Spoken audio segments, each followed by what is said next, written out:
Adam22, the owner of NoJumper, has came out and made an announcement letting their fans know that, listen, we are going broke.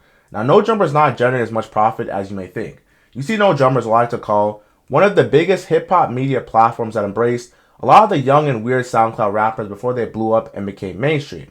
Now, NoJumper in the last couple of years has become one of the most hostile work environments, as most of these pivotal employees who are on the show are former criminals and retired gangbangers, I hope. Nigga, keep on running content on my name. Nigga, I'm putting Kill Squad in the street. Telling their self-incriminating stories of being a Rolling 60s Crip, growing up in South Central LA. What led to the downfall of NoJumper? Was it its poorly managed expenses, incompetent staff, or the changes in the diehard authentic content that got them popping in the first place? So there's something that I've been hiding from you guys. NoJumper is going broke. Adam22 would explain that he employs a lot of West Coast content creators, and to keep it real, he expanded his business too early, buying a $4 million warehouse at the wrong time. We expanded too much during COVID at just about the exact moment that our revenue streams all took a hit. We hired a whole bunch of editors and other employees, and we bought a huge office building that cost us almost $4 million, thinking that the growth that we were experiencing during the pandemic was going to continue. And unfortunately, that did not happen. NoJumper, to say the least, was a diverse platform on social media, with a heavy presence on Instagram, YouTube, as well as Snapchat. But the demise of NoJumper truly started when Adam started doing anything to get $1.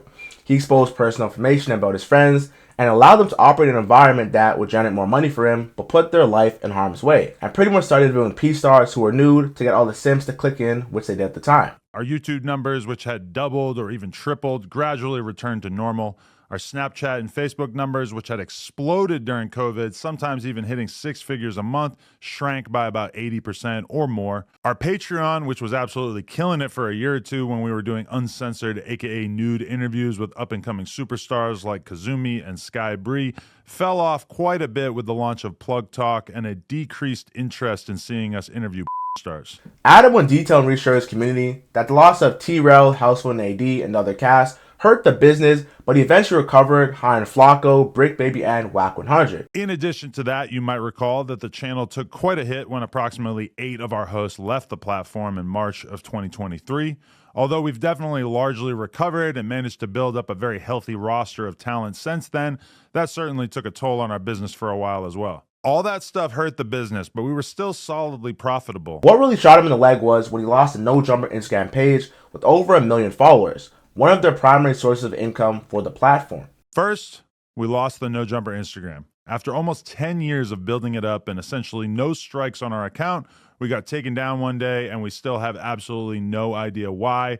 We've had no luck getting it back despite being in contact with what seems like every Instagram recovery guy on the face of the planet. We were bringing in a very solid amount of cash monthly that was keeping us afloat via selling sponsored posts on the account, and that mostly vanished overnight. And while we've been growing the new NoJumper LA account up ever since and managing to sell sponsored collab posts using my Instagram and the NoJumper LA account, DM or email if interested, we aren't making anywhere near as much from Instagram now. Side note, if you're a meta rep, please DM me. NoJumper losing their Instagram was crucial, considering that it was one of the most organic forms of traffic. But losing their Instagram had become a lesser problem, because currently right now, NoJumper is being sued by Yuri, a former employee for the show. He used to be real close with Adam, which is crazy. In addition to that, we have been hit with a bullshit lawsuit from a former employee. Now, essentially everything in this lawsuit is completely fictional, and every lawyer that I've spoken to about it has described this as basically an extortion attempt, but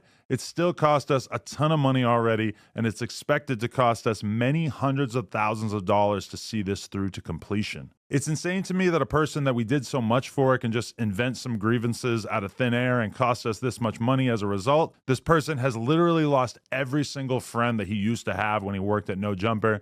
His streaming career has completely tanked, and he even got kicked off the podcast that he left NoJumper to start. But somehow, that's our reality, and we have to fight this rather than just give in to this piece of shit. Now, Yuri and Riley, who I believe were a couple, are suing Adam22 for labor, employment, and wrongful termination. Not for what's being broadcast on the internet. Yuri and Riley weren't consistently showing up to NoJumper for work, and Adam was laying off people coincidentally during the same time.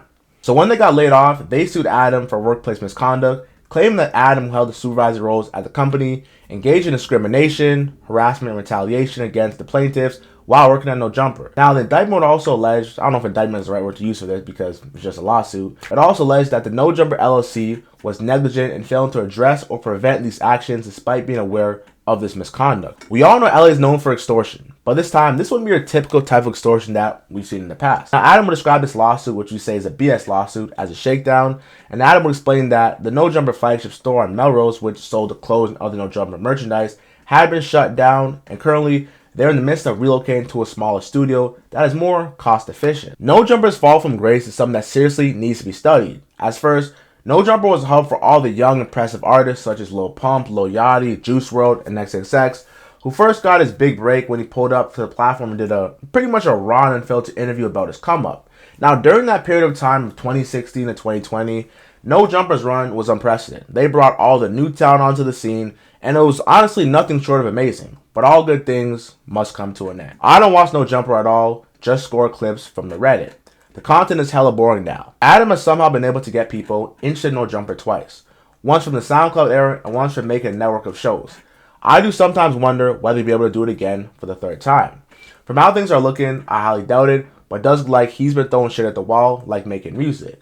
The problem with that music shit is that it's not like anyone's gonna want to listen to that shit outside of having a giggle or scrolling on YouTube or Twitter. Even if it did take off, Adam making music is not gonna revive NoJumper, only revive what's left of his career. He's effed his image up way beyond repair, and outside this NoJumper echo chamber, everyone hates him. Like, I mean, I brought up 22 in the conversation with some people, and they absolutely effing hate him. But I mean, hey man, you never know. I thought NoJumper was done in 2019, but he managed to bring that shit back around. So, we'll have to just wait and see. As of right now, NoJumper is known for their antics, which all began when someone pulled a gun at Adam during this early interview. But it seems like situations like these have only progressed and gone way worse, as over the years, people like 80, Housewood, and T-Rail left for various issues, such as Adam having a transgender person on their show and letting them make false claims that this person had a sexual relationship with Housephone, who was his day one mans when he first started the show and was taking NoJumper serious. This situation really caused a lot of tension throughout the NoJumper office, because a lot of these casts were actually friends outside NoJumper and were on different shows, but the energy really changed because whenever drama occurred in NoJumper, they'd almost save the information of not speaking about it on NoJumper shows and run home to their own podcast and talk about it and run up the views and the clicks, which kind of got Adam upset because it's like, I'm paying you money to come on my podcast and bring your people in and do shows and break down the news, but you're saving the most juiciest part and almost stirring up conflict to go home and talk about NoJumper and basically monetize whatever bullshit happened in NoJumper on your own platform. So it sort of became a conflict of interest. The situation that made NoJumper explode during COVID was when Almighty Suspect, a host, interviewed this wannabe pimp called Kelpie, and they had an argument about who was more of a pimp, etc., etc. Now, Kelpie said some things about Almighty Suspect that he had no business saying, and Almighty Suspect stood on business and essentially whooped Kelpie. Damn, bitch. Who you calling a bitch, though? I'm calling you a bitch. Now, this event could have simply went very, very bad, because you essentially have a guest who came on your show get attacked and, pretty much abused by the host. And if this were any other big platform, they would be sued.